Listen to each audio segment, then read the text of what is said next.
J'ai eu un voisin dans le temps. Je sais pas pourquoi, je me suis mis à penser à lui. Ça m'est revenu comme ça. C'était dans les premiers temps où on venait de s'installer à la Coquette. C'était un homme seul, déjà assez âgé. Il avait, comme moi, un petit jardin derrière sa maison. Un joli petit jardin, bien entretenu, avec des arbres fruitiers que c'en était une merveille au printemps. Un pêcher, un pommier. Quand les arbres étaient en fleurs, il n'y avait rien de plus beau au monde. De ma fenêtre, je le voyais aller et venir. Il aimait les fleurs. Je le voyais soigner ses fleurs. Dans son jardin, il avait des rosiers, des lilas. J'ai jamais su qui il était. Je lui ai jamais parlé. J'ai jamais rien demandé à personne. Je le voyais quelquefois dans la rue, quand il allait faire son marché. Il portait toujours un cabas. J'aurais dû lui dire un mot, mais j'ai jamais osé. On se saluait même pas.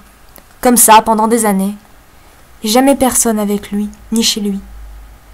Dès qu'arrivait le beau temps, je le voyais sortir de chez lui une petite table en fer, ronde, peinte en vert.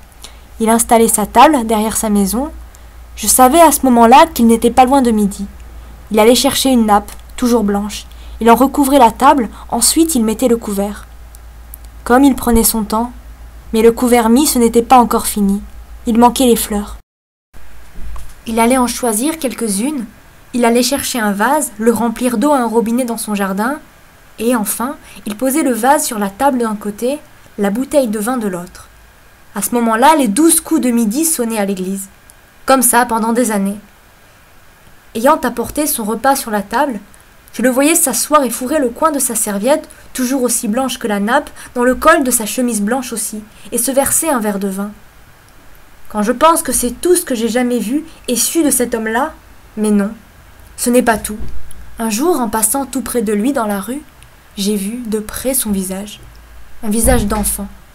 Le visage des enfants quand ils ont ce qu'on appelle le cœur gros.